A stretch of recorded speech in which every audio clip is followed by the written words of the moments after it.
North Korea declares sanctions act of war and vow to bolster terrifying nuclear arsenal. The rogue state accused the international body's moves as tantamount to complete an economic blockade.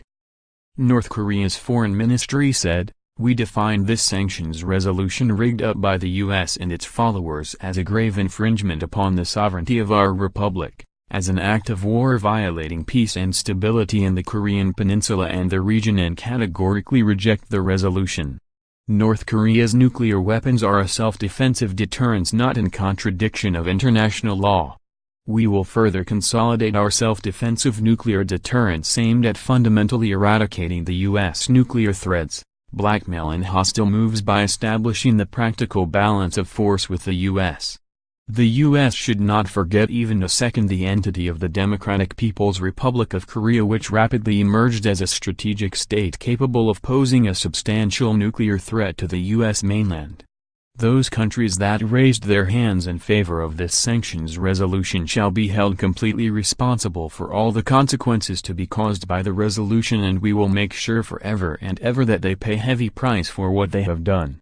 Kim Jong-un also used his media mouthpiece, the Korean Central News Agency, KCNA, to add that the U.S. is afraid of its nuclear capabilities and becoming more and more frenzied in the moves to impose the harshest ever sanctions and pressure on our country.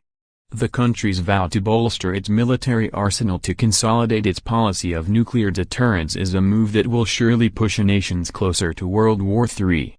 The UN universally voted in favoring of increasing the world's stranglehold on despot leader Kim Jong-un on Friday as new limits were imposed on petrol and oil.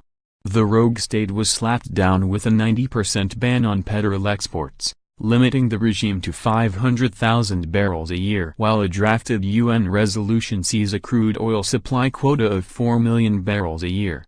A number was also imposed on earnings for North Koreans working abroad. Under the new sanctions, nationals have to return to the Hermit Kingdom within 24 months.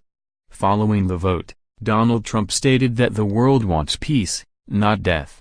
He tweeted, "The United Nations Security Council just voted 15-0 in favor of additional sanctions on North Korea. The world wants peace, not death." Nikki Haley, the U.S. ambassador to the United Nations, also celebrated the victory. She retweeted, "The Security Council unanimously passed a U.S. resolution further condemning North Korea by restricting oil, critical imports, and all remaining major exports, continuing to isolate Kim Jong-un and his rogue regime from the rest of the world." Number 15-0.